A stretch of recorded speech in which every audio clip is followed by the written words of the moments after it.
because they did not see how they were connected to the scriptures. People, the public, the common folk, they did not see how these regulations that were imposed by the church are connected to the scriptures.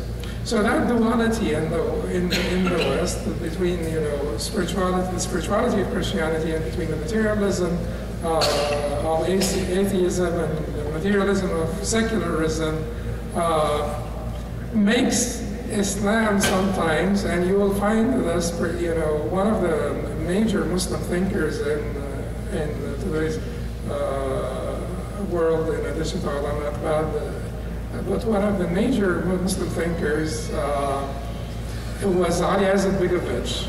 If you're not familiar with him, he was the first Bosnian president, the first Bosnian president. And he was not just a president, he was a thinker, he was a Muslim thinker, and he was a philosopher. And he has a very good book called Islam Between the East and West. I would recommend particularly for our youth and for those who are intellectually oriented to read it. It's a very valuable book. Anyone should read, I recommend for everybody to read it, but particularly for the younger folks and those who are more intellectually oriented. But he mentions in this book something that's quite interesting. He mentions that Islam is often accused by this duality in the West from both sides, sometimes by the materialists, of being too ritualistic, a fatalist, ritualistic, mystical religion that has too much emphasis on useless acts of worship and things that have no return on investment, no ROI, no return on investment. So you basically wudu and salah and stuff and all of this. Where is the return on investment here? Where is they wonder, materialist wonder, where is the return on investment in all of this stuff? In all of this ritualism that you guys have. So the materialists accuse Islam of this. On the opposite side, you will find that the Christians accuse Islam of the very opposite. You must have all heard about Michael Flint's statement about Islam. He said Islam is not a religion, it's a political ideology. But this is not new, by the way. You don't need to don't get shocked when you hear these statements because there is like a tradition of animosity towards Islam that people are drawing on. People like Michael Flynn and so on are drawing on. But many Christian thinkers believe that Islam is a social political movement, not a religion. It's a social political movement because you see how the materialists on the other side accuse Islam of being too ritualistic and too mystical and on this side they accuse it of being too tuned to the world,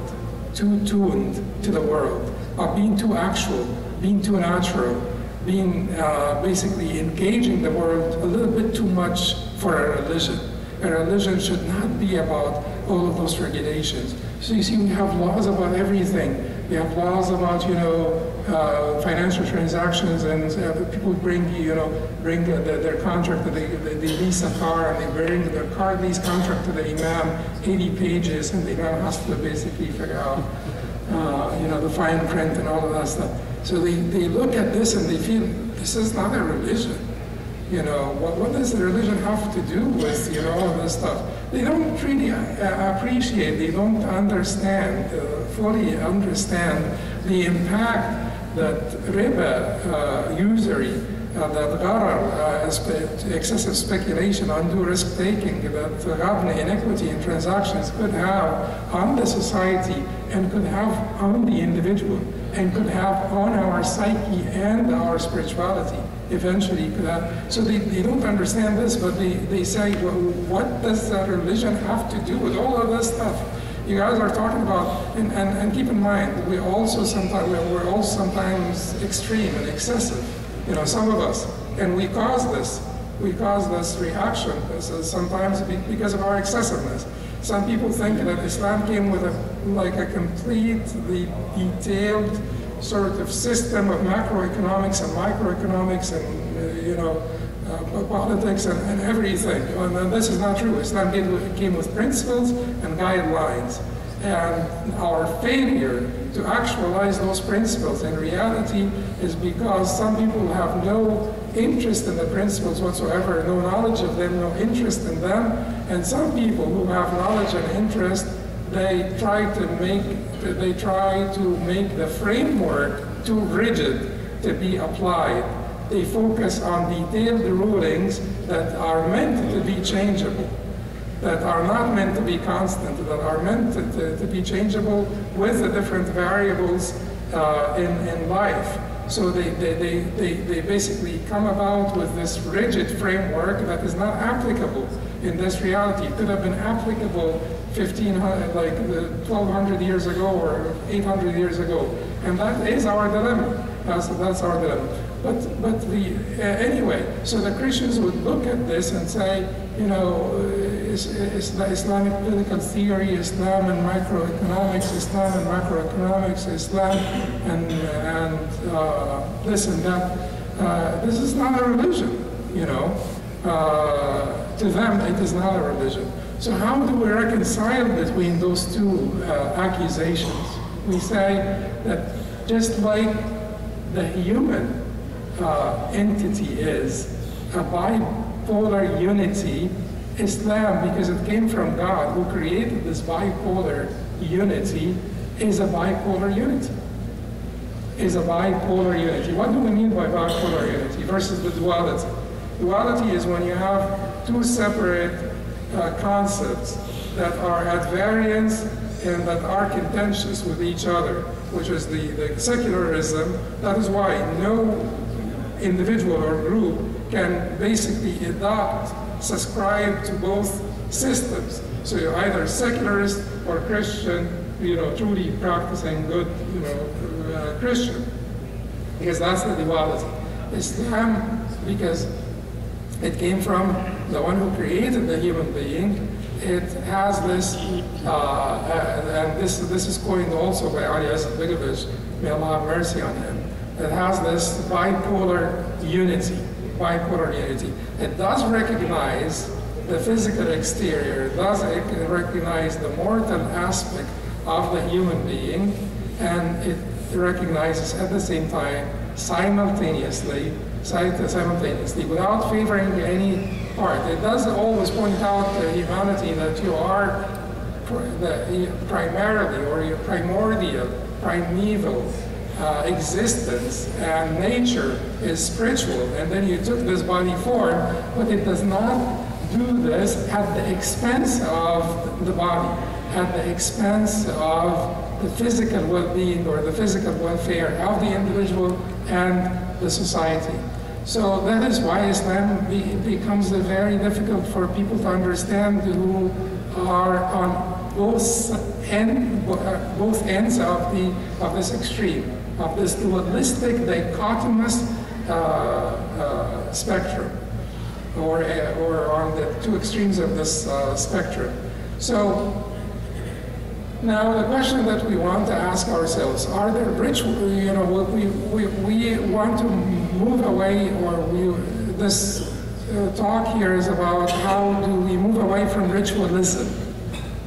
Ritualism.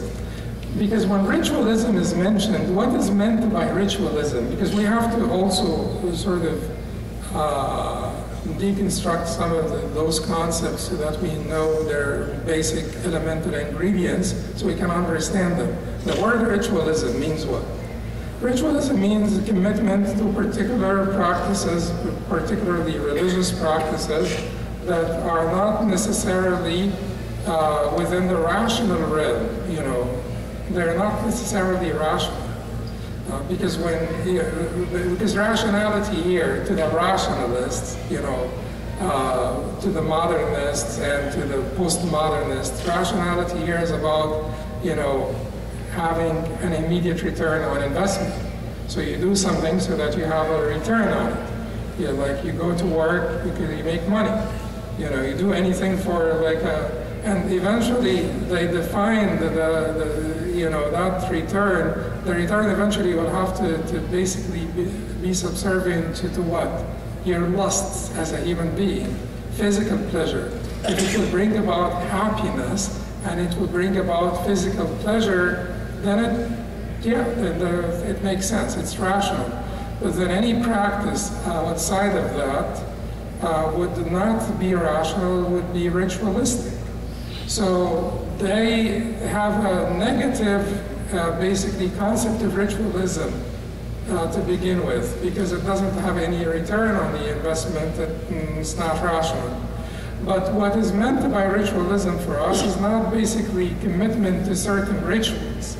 But when we talk about the dispraised ritualism as Muslims, we're not talking about the dispraised rituals, because we have rituals, and they don't seem to have like an immediate return on investment. But when we talk about the dispraised ritualism, we're talking about excessiveness, particularly rituals that are void of any function, of any purpose. This purpose for us does not have to be an immediate gain, but really rituals that are void of any function or any purpose should be dispraised, right? Right or wrong? Yeah, that is the meaning of that is why ritualism is negative. When we say, but that is not to mean that rituals, that we don't have rituals and we don't honor rituals in Islam. Because Allah subhanahu wa ta'ala said in Surah al-Haj, ذَلِكَ وَمَنْ يُعَظِّمْ شَعَائِرَ اللَّهِ فَإِنَّهَا مِنْ تَقْوَى الْقُلُوبِ. That is, and whoever honors the rituals of Allah, sha'air Allah, the symbols of Allah, the rituals of Allah, the masjid, min sha'air Allah, the mushaf is of sha'air Allah, the act of prayer itself is of sha'air Allah, hajj and umrah, sha'air Allah, hadi, udhiyah, aqiqah, sha'air Allah. Whoever honors the rituals or the symbols of Allah subhanahu wa ta'ala, that is because of the piety of their hearts. So as Muslims, we do have rituals and we do honor our rituals. But like I said, they would be negative if they're void of function and void of purpose. This function and purpose is not limited to immediate gain, because keep in mind, part of our human nature, part of human existence, what separates man from animal? Think about it. Intellect. They used to say that speech separates men. They used to say that thought separates. They used to say that the using of tools separates men from animals. You know the lady who pioneered the study of apes, and she found that apes also use tools. Each one of these theories have been debunked. Each one of these theories have been debunked. Turns out that animals do communicate in certain, wavelengths that you may not particularly be able to understand. It turns out that animals do think, and they do have some social, basically, functions and things of that nature. Turns out that animals also use tools, think, speak. The thing that really separates man from animal is ritualism. Animals are not ritualistic. Animals in this sense, are a lot more rationalist than men.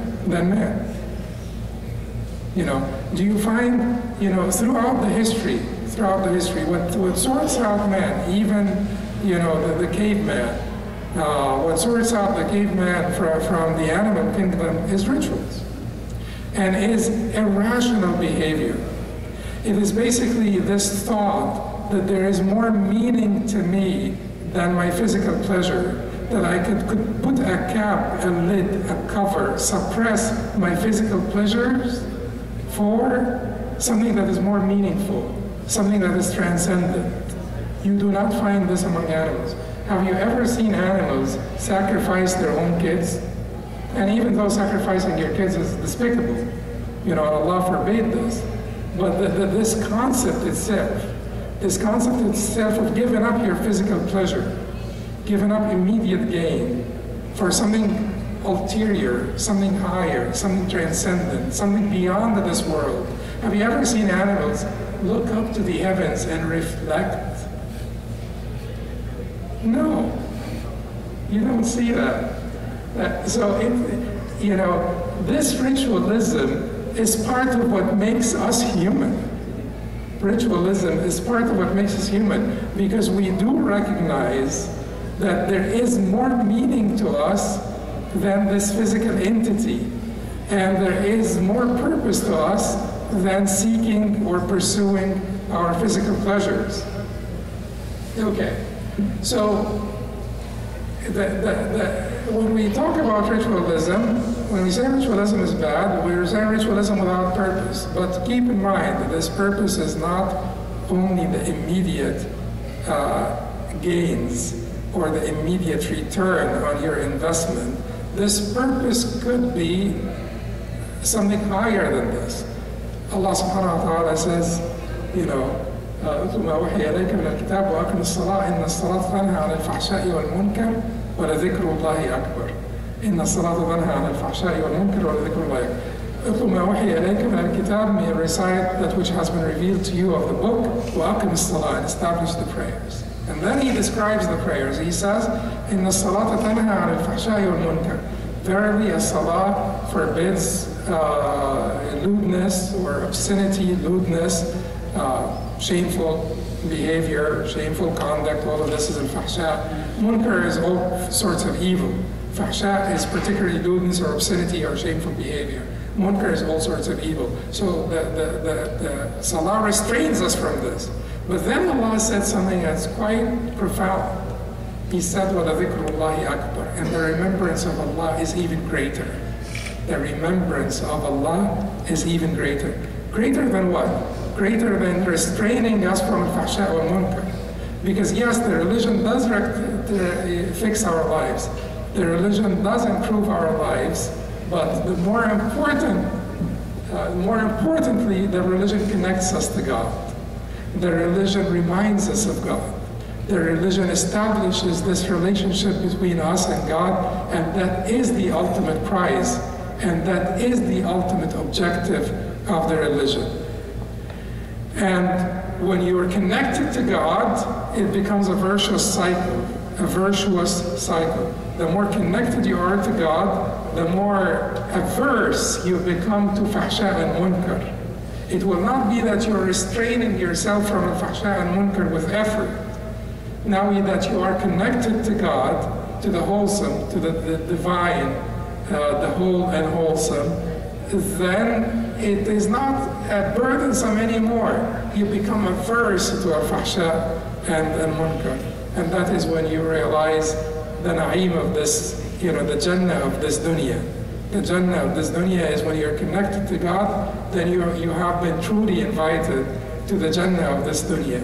Now, the teachings of Islam are not anymore a burden, they become second nature, they become enjoyable.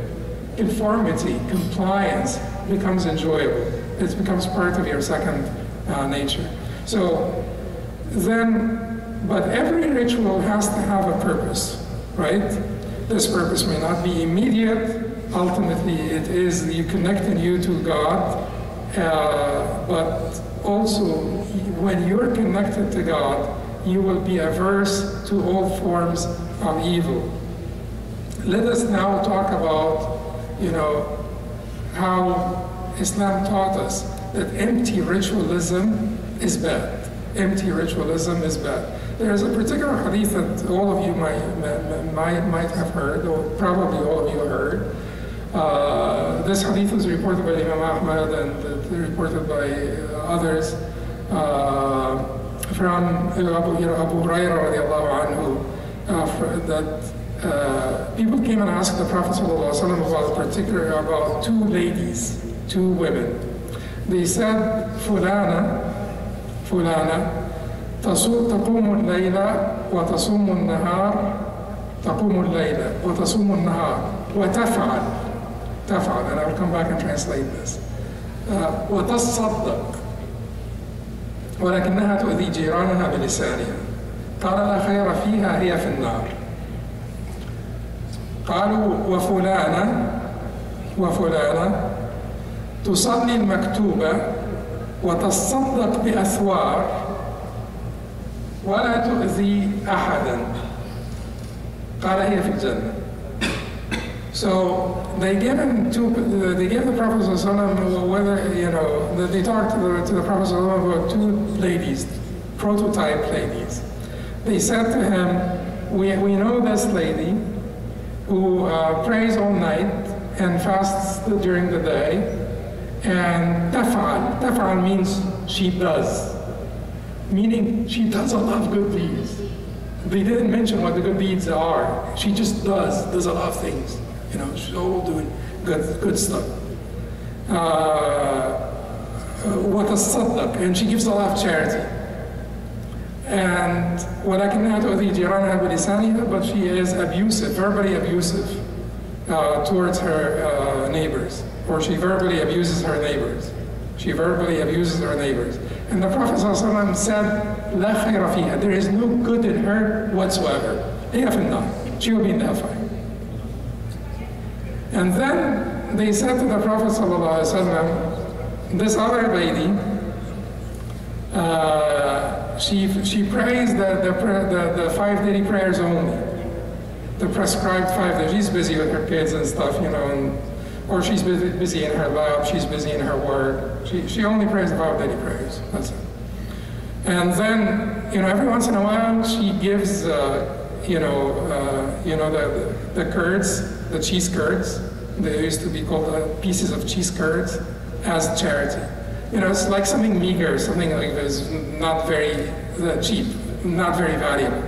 But that's what she can afford, probably, so she, every once in a while, she gives some charity, like those cheese curds, as charity. But she never harms anybody. She never abuses anybody, she never harms anybody. لا تؤذي أحد. And the Prophet ﷺ said, هي في الجنة. She will be in paradise. She will be in paradise. Do you need anything more to basically underscore, the concept of this lecture? If I didn't do all the babbling that I did since the beginning of this lecture, this would have been enough, right? That's it. And that's why the Prophet ﷺ, he was given the most perfect and comprehensive speech. It's just that our lengthy talks are basically sort of waste our time. Or entertain you while you're fasting. But that's it. That's it. So it's a very powerful hadith. Allah subhanahu wa ta'ala, Surah Al-Ma'un also, it's a Meccan surah. Allah subhanahu wa ta'ala says in Surah Al-Ma'un, أَرَأَيْتَ الَّذِي يُكَذِّبُ بِالدِّينِ فَذَلِكَ الَّذِي يَدُعُ الْيَتِيمَ وَلَا يَحُضُّ عَلَى طَعَامِ الْمِسْكِينِ فَوَيْلٌ لِلْمُصَلِّينَ الَّذِينَ هُمْ عَنْ صَلَاتِهِمْ سَاهُونَ الَّذِينَ هُمْ يُرَاءُونَ وَيَمْنَعُونَ الْمَاعُونَ. So Allah said, have you not seen him, the one who falsifies the religion, or the one who denies the day of judgment, or both? And then the answer is, that is the one who repulses the orphan. So the answer is, it's not the one who makes kufr, or the one who does not pray. The first answer, it's the one who repulses the orphan, and the one who does not urge the feeding of the poor. That is the one who belies the religion and denies the day of judgment. It is the one who repulses the orphan, and the one who does not urge the feeding of the poor. There are so many, all of you know the hadith of the prostitute that was forgiven because of an act of kindness towards a dog. When she gave water to the dog, so Allah subhanahu wa ta'ala forgave all of her sins, a prostitute from the church. All of you know about the lady that locked up a cat until the cat died, and then she deserved to be in hellfire. The concept is established in Islam, right? Now, so what is wrong with us? What is wrong with us? So, going back to the first joke that we started with, why are the people that are lined up in the first row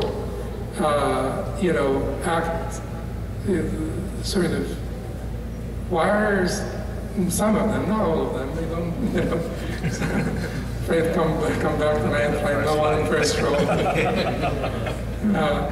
No, certainly first row is virtuous. But why is it that so many of us, the people the imams, and I told you yesterday about the hadith of the Prophet which is considered Hasan by some of the scholars, that أكثر منافق أمتي قراء, the scholars of my ummah will make up the bulk of the hypocrites of my ummah. So why is it that oftentimes the imam and the people that are lined up in the first row are so wicked? What is wrong with us? Why is it that we come out from the masjid and just forget everything? Why is it that when we come into the masjid, we don't actually put our shoes on the shoe racks? When the salah, teaches us discipline and teaches us organization and so on, why don't we respect our the appointments when we have 5 daily prayers? Arrogance? Yeah, it is certainly arrogance.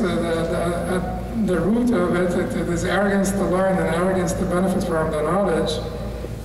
But it is true that there has been a departure, the complete departure from the objectives of the deen in our societies, individually and also collectively.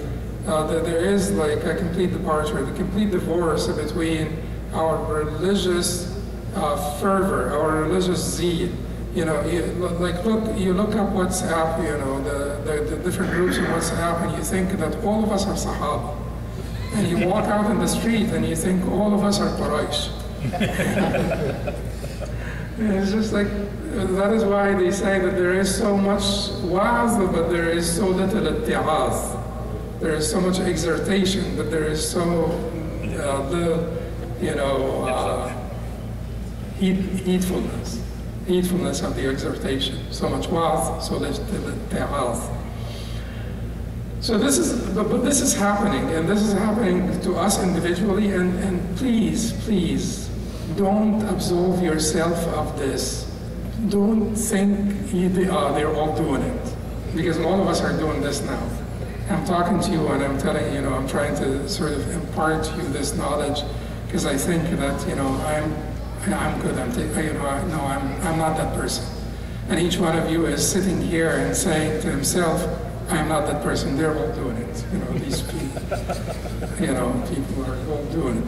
And that is a satanic trap. We all fall into it. We're so addicted to this, it is utterly crazy that we're always doing this. And we are all, that is why, one day you told me that one of your relatives does not trust Muslims, right? He's not the only one. The rest of the Muslims don't trust him, and the rest of the Muslims don't trust each other. It is happening. So when are we going to stop? When are we going to stop acting haughty and arrogant and thinking and reflecting and being introspective and saying, probably, I'm accusing all the Muslims of this. I am just one of them. I am one of the group. Why do I think that this is not applicable to me? Why do I think that I'm not being addressed here? And certainly some of us, in their upbringing, they may be used to certain things. So the people who put the shoes on the shoe rack, they may have been simply taught this at home. Their parents were more organized and so on. So they think that, the rest of the people are bad because they are so disorganized and so chaotic and so on. But the people who put their shoes on the shoe rack may be missing out on something else, and they're not being alert to it, because we can't see our own flaws unless we look for them diligently under the microscope, unless you hold yourself suspect all the time. You hold yourself suspect all the time. And instead of, projecting on others the microscope No, just back on you. Because that is the first step. In order for us to seek treatment of any disease or any flaws of the heart or anything, first hold yourself suspect. Because all the time we're walking around thinking that we're the only survivors and everybody else is guilty. And we keep on doing this, and collectively as a society we are failing because of this very thing. So that the first thing that we have to do is to hold ourselves suspect. We are that person. Our salah is not really working enough for us. Say that to yourself. Say that to yourself. In the salah tanha 'anil fahsha'i wal munkar, the salah forbids lewdness and or shameful conduct and all the evil. The salah has not done this to me. Say it has not worked enough for me. And hold yourself suspect all the time. Then, the second thing that we need to do is we need to always point out the link between the rituals, the ibadat, and their functions, their wisdoms. People, wa'az, imams, speakers, you yourself in your study of the deen, look for this. Look for this. Look for why we fast. Look for why we pray. Look for why we do. Under each one of these ibadat, you will find multitudes of functions and purposes, transcendent purposes, great, profound purposes. We're missing out on all of this because we're not learning and we're not teaching this stuff. We're not establishing this link between our ibadat and their functions, So that is another thing that we have to do. It's more on the intellectual side. On the spiritual side, we have to have more emphasis on spirituality versus technicality. More emphasis on spirituality and morality versus legality and technicality. This is not to say that we should be negligent of the injunctions of the Sharia, absolutely not. And whoever creates a conflict or a dichotomy between the exterior and the interior, between the letter and the spirit, between the Sharia and the Haqiqah, whoever creates this dichotomy is either ignorant or ill-meaning. Is either ignorant or ill-meaning. There is no dichotomy. However, should there be more emphasis on the heart? Yes. Is the heart the king? Yes. Should we therefore have more emphasis on purifying the heart and treating the flaws of the nafs and so on and so forth? Absolutely. Absolutely. It does not mean less. It does not mean less emphasis on the exterior. It just means more emphasis on the interior and the salah of the interior. And let us stop being pretentious. This is what, this is the first thing when it comes to spirituality, the emphasis on spirituality and emphasis on morality. Let us stop being pretentious because we're also pretentious. And we come from societies that are collectively pretentious. Everything is just like about showing off. And everything is about status, about prestige, And this competition, this just like evil, malignant competition for status and prestige. And people could give up anything except status and prestige. In our societies, people could give up money, they could be like flexible with a lot of things. But when it comes to status and prestige, no, no compromise there. So, some people could be very easygoing when it comes to their financial transactions and things generous and so on and so forth. And they don't compete so hard for money and they don't compete so hard for this or that. But when it comes to status and prestige, we're always just like, so let us stop being pretentious. But this is by putting more emphasis on the concept of ikhlas. Let's learn about ikhlas and let's learn about muraqabah.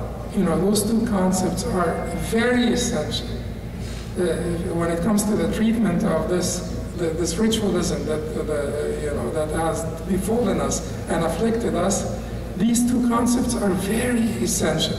Ikhlas and muraqabah, sincerity, devotion to Allah subhanahu wa ta'ala, and muraqabah, watchfulness of Allah at all times. So watchfulness of Allah will be complete when you're not observant of the people around you. When your observation of Allah subhanahu wa ta'ala, your watchfulness of Allah subhanahu wa ta'ala will keep you distracted from watching the people. And if you're distracted from watching the people, you will be saved. Inshallah, this is extremely important in rectifying our relationship with Allah subhanahu wa ta'ala. Then, in addition to this,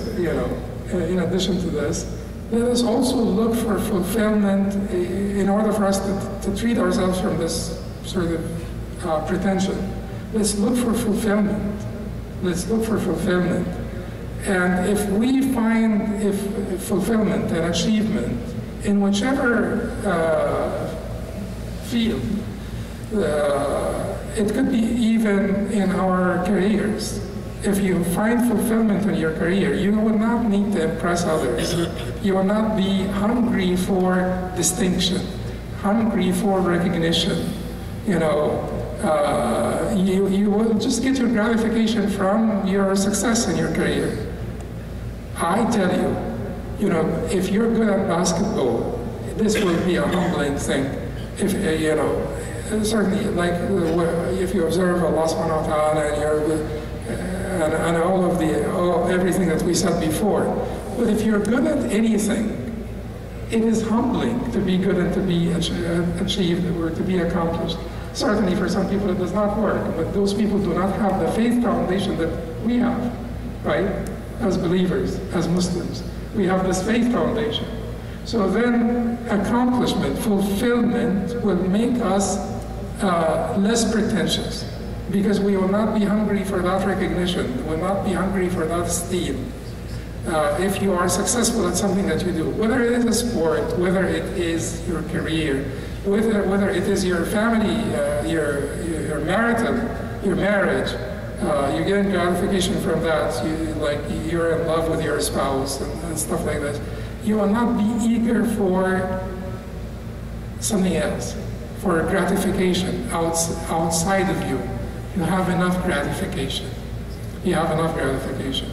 And the more gratification you get, and the more, the Maslow's curve, the Maslow's, not curve, hierarchy of needs, it starts with the very basic things. You want air, you want food, and then you go up and you want security, and then you go up and you want love and sense of belonging, and you go up and you want this esteem and so on. But ultimately, Abraham Maslow himself said that the ultimate need is altruism.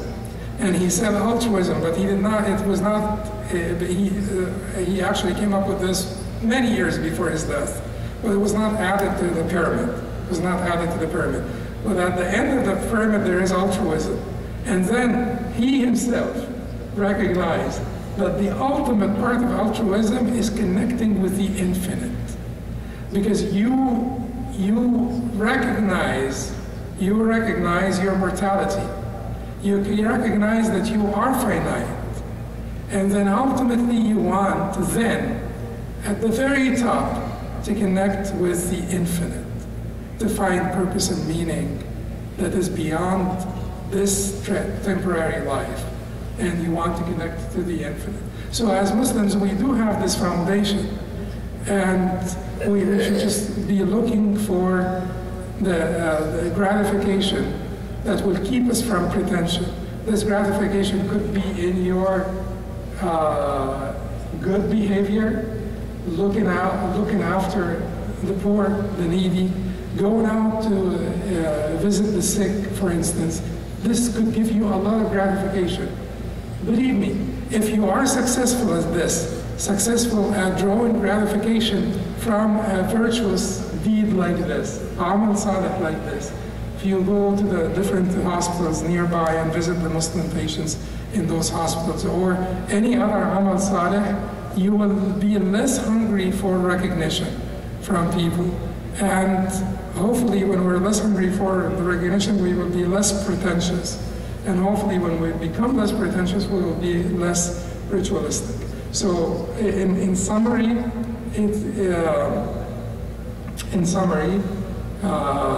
we will have to be introspective. We will have to hold ourselves suspect, because all of us are guilty of this ritualism.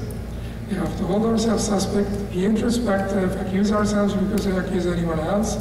We have to improve our relationship with Allah subhanahu wa ta'ala, focus on spirituality and morality, improve our relationship with Allah subhanahu wa ta'ala, particularly, when it comes to sincerity, ikhlas, and watchfulness of Allah subhanahu wa ta'ala, muraqabah, and being less pretentious. أقول قولي هذا أستغفر الله لي ولكم سبحانك اللهم وبحمدك أشهد أن لا إله إلا أنت أستغفرك وأتوب إليك. Yes. Is all the human beings, has a sha'air? What? The human beings, you see the different. Human beings have always been ritualistic. Everybody. Human beings have, this is the hallmark of humanity. It is not using tools, it's not speaking, it is not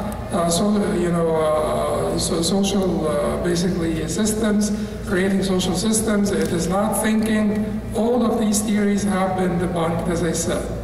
It's ritualism. It is looking for a meaning beyond this physical entity. It's looking for a meaning beyond this life. It's looking for a meaning beyond nature. Nature. All human beings. Whether these rituals are good or bad, that's not the point. It's just that they are ritualistic. Some of these rituals are despicable.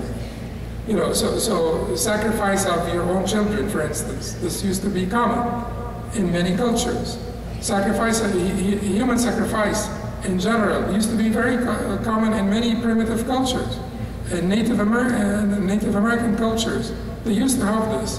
In many cultures, they used to have this idea of human sacrifice. Is this a good ritual? Absolutely not. Evil, despicable. But it is the criterion that separates man from animal, because every animals are driven by their instincts. Right? They don't do anything that looks irrational. Everything that animals do is for a purpose and for an obvious purpose, and for an immediate gain, for physical pleasure, physical well-being, and that's it. That's what animals do. Animals don't do anything foolish. Have you seen an animal sacrifice another animal just for rituals? No, it's always for food. If an animal preys on another animal, it is for food, not for rituals. Have you seen an animal sacrifice their own kids? Just like, to bring their own kid and to kill their kid and to get the heart of their kid out of their body, and then to basically circumambulate the body of their kids, like certain primitive tribes used to do, or primitive human cultures. You don't find this. So ritualism is the hallmark of humanity. Some of it is good, some of it is bad.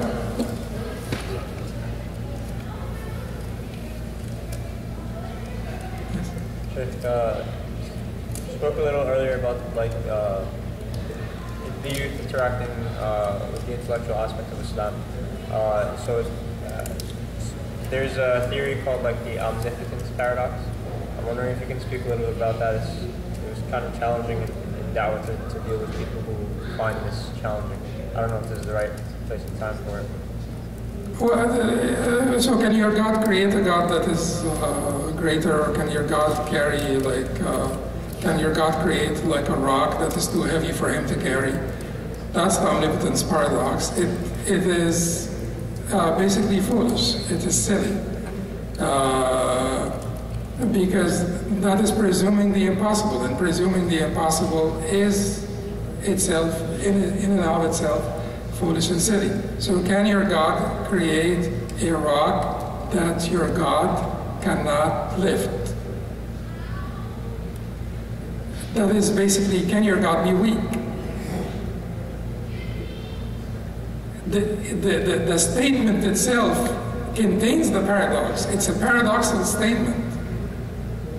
Therefore, a paradox, like it's a silly, irrational statement. The statement itself, just like dissect the statement itself, you don't need to answer it because the statement itself is saying, can your God be weak? Can you really be weak? You know, can and be weak, they don't agree. So you have a paradoxical statement that does not basically warrant an answer. Because being weakness is not an ability. It's not a capacity to be weak. So you can't use, can you be weak? Yeah.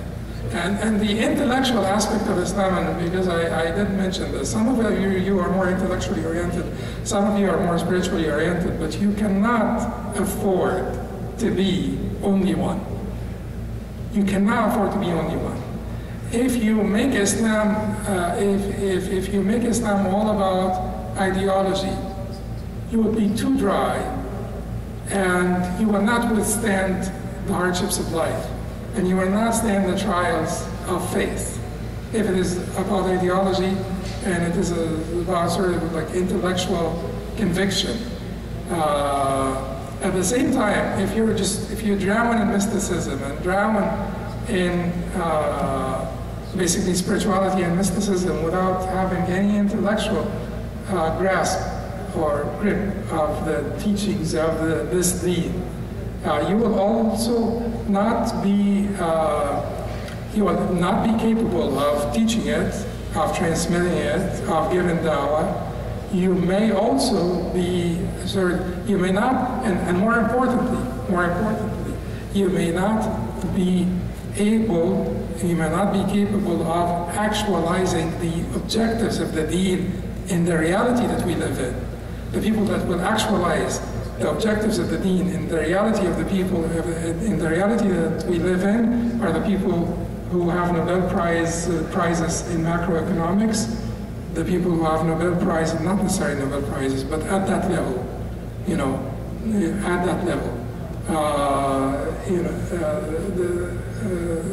In political theory, and the people who know, you know, about human psychology, they know about human sociology, they know about the world, like Omar knew about the world, and he was able to actualize the objectives of the Islam in the reality. Why? Because he was competent. Not necessarily more competent than Abu Bakr in Islam. Who was more competent Islamically? You know, who was more faith? He had more faith. Abu Bakr, radiallahu anhu. And who had a greater connection with Allah? Abu Bakr. And who had Abu Bakr, you know. But why is it that Umar was particularly singled out by the Prophet ﷺ about being that genius who does works unlike anyone else? The Prophet even contrasted him with Abu Bakr, that they were sitting on, you know, the edge of a well, and Abu Bakr was drawing water from the well, and Abu Bakr, you know, got as much out as he could, and he had some weakness. May Allah forgive him, the Prophet ﷺ said. And this is reported by Bukhari from Abdullah ibn Umar. But then once Umar got the bucket in his hand, he kept on drawing from the well, drawing from the well, until everybody got to drink, and they give water to their camels, and they took their camels back to the stables.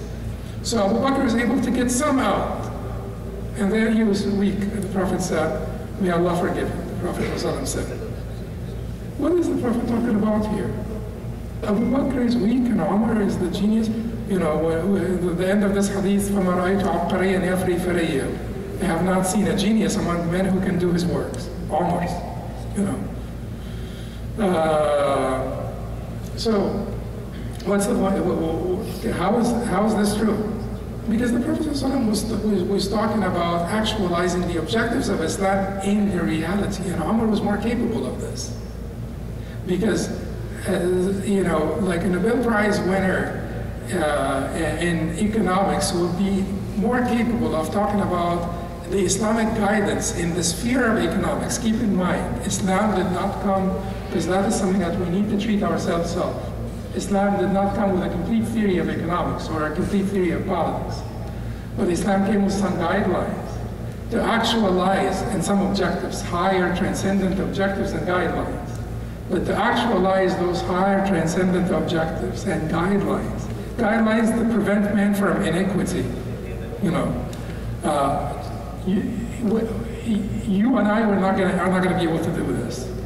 And Sheikh so-and-so and Sheikh so-and-so, are not going to be able to do this.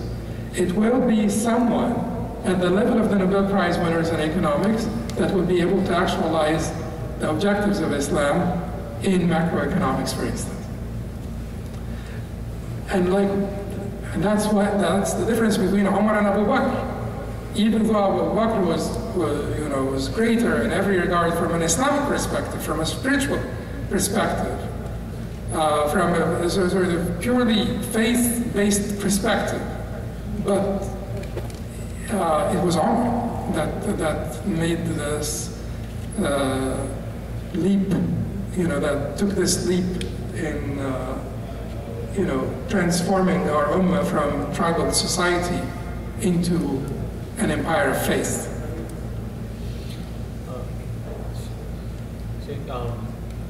Since we're doing a lot of praying and stuff nowadays, don't stop praying. Keep in mind, there is a hadith where the Prophet ﷺ, there is a statement from Abdullah ibn Mas'ud. It's usually ascribed to the Prophet ﷺ, but it is not traceable to the Prophet. مَنْ لَمْ تَنْهَهُمْ صَلَاتُهُ عَنِ الْفَحْشَاءِ وَالْمُنكَرِ فَلَا صَلَاةَ لَهُ. Whosoever's prayer does not forbid him from fahsha and munkar, his prayer does not count, is invalid. This is not a statement of the Prophet, but this is traceable authentically to Abdullah ibn Mas'ud, a great companion. So it has a merit. It has a statement, it has a merit. It's a statement of a great companion. But the Prophet ﷺ, when he was told about people that are wicked and they pray and then they practice mischief, he told, his answer to the companions was what? سَغَنْهَاهُ صَلَاتُهُ. His salah one day will stop him. So the point here is that you're not telling people, look at you, all of this prayer is not doing you any good and stuff like this. Why don't you just give up? You're too wicked to be praying. No, you're telling him, continue to pray. One day, put your heart more into it. Give more important, give your prayer a little bit more time, a little bit of more investment. You see, sometimes when you have a failed business, sometimes basically the solution is not to walk away. And businessmen do know this, right? Some of you are businessmen here. Not too many. But anyway, businessmen would not be sitting here. No, they should be. At least sometimes. But in business, you do recognize that sometimes the solution is not to walk away from a failed business. The solution is what? Fix it. Put a little bit more investment in it. Put a little bit more money into the business to revive the business. So your salah, invest a little bit more in your salah is not really working out for you. The solution here is what? You cannot really afford to walk away from your salah. There is no option here. Like you can walk away from some failed business.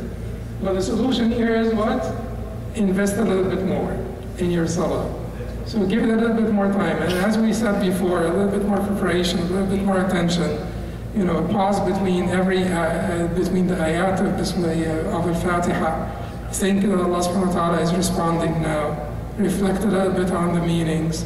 Think of, do a lot of dua, even freestyle dua. I know in some of the madhab, particularly Hanafi and my Hanbali madhab as well, they tell you to do only the dua that has been prescribed in the Quran and the Sunnah in the prayer. But there are scholars like Imam Malik and others who said that you could do any dua that you please, that you wish, any dua that you wish to make. And there is nothing from the Prophet ﷺ that restricts dua to the basically al-ma'thur, or that which has been transmitted to us. And so people want to make dua. So make dua and freestyle dua in your sujood, so that you could enjoy your salah more, so that it becomes a source of comfort and a source of tranquility for you. Invest in your salah more. A little bit more time. You know, if your salah takes 3 minutes every day, and it doesn't really give you that comfort, and you will be in this vicious cycle of feeling the salah to be a burden, and then performing it as a burden, and then it continues to be a burden because you're performing it as a burden. It's a vicious cycle. To break away from this vicious cycle, a little bit more investment. Put a little bit more investment into your salah and see what comes out of it. Was that? You answered it. Alhamdulillah. Because I didn't give him a chance to answer his question. I've noticed, like recently, like when people start this line, like Surah Fatiha, you're supposed to recite Bismillah in the beginning, right?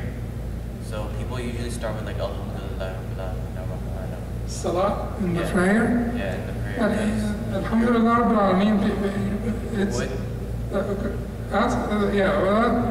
we're getting technical here, and that's fine to get technical. It's absolutely fine, because we need to learn about our deen. But Fatiha includes Bismillah, right? Okay, it includes Bismillah ar-Rahman ar-Rahim according to, some of the scholars, not all of them. So Imam Shafi'i considers Bismillah ar-Rahman ar-Rahim to be an integral part of Al-Fatiha. The other Imams do not consider the Bismillah ar-Rahman ar-Rahim, it's sort of like an introduction, but it's not an integral part of Al-Fatiha. So Imam Abu Hanifa and Imam Ahmad, they say Bismillah ar-Rahman ar-Rahim silently. And then they start the prayer with Alhamdulillah Rabbil Alameen out loud. Imam Malik does not say Bismillah ar-Rahman ar-Rahim, period. Not even in their mouth. Malikis don't say Bismillah ar-Rahman ar-Rahim. So Malikis don't say Bismillah ar-Rahman ar-Rahim. They say, and they don't even have dua al-istiftah, which is the dua of the beginning. They say Allahu Akbar, Alhamdulillahi Rabbil Alameen, because it was reported from Malik that he said that they used to start with Alhamdulillah Rabbil Alameen. I didn't give you a chance to ask your question. So Surah Fatiha does not have Bismillah. Well, it depends on whom you're asking. If you ask Imam Shafi'i, if you ask Imam Shafi'i, he will tell you that Surah Al-Fatiha does have Bismillah ar-Rahman ar-Rahim at the beginning. And also some of the Qur'ans that are Shafi'i based will have Bismillah ar-Rahman ar-Rahim in the beginning. Some of the Mus'hafs that are not Shafi'i based will not have Bismillah ar-Rahman ar-Rahim in the beginning. But Bismillah ar-Rahman ar-Rahim, there is no problem here, because we believe that Bismillah ar-Rahman ar-Rahim is either a verse that separates between the surahs, and at any rate, we're not, Bismillah ar-Rahman ar-Rahim is part of the Quran in Surah Al-Naml, right? إِنَّهُ مِن سُلَيْمَانَ وَإِنَّهُ بِسْمِ اللَّهِ الرَّحْمَنِ الرَّحِيمِ أَلَّا تَعْلُوا عَلَيَّ وَأْتُونِي مُسْلِمِينَ. So this is part of, part of the Quran by consensus inside Surah Al-Naml.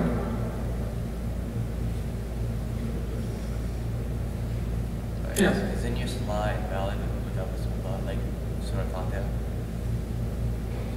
Is your salah valid? Invalid without Surah Fatiha. Without Surah Al-Fatiha? According to the vast majority, yes. But according to the Hanafis, there is an internal discussion. But the Maliki, Shafi'is, and Hanbalis, they consider it invalid without Al-Fatiha. قل قولي هذا استغفر الله لي ولكم سبحانك اللهم وبحمدك. So I had a note card yesterday. I was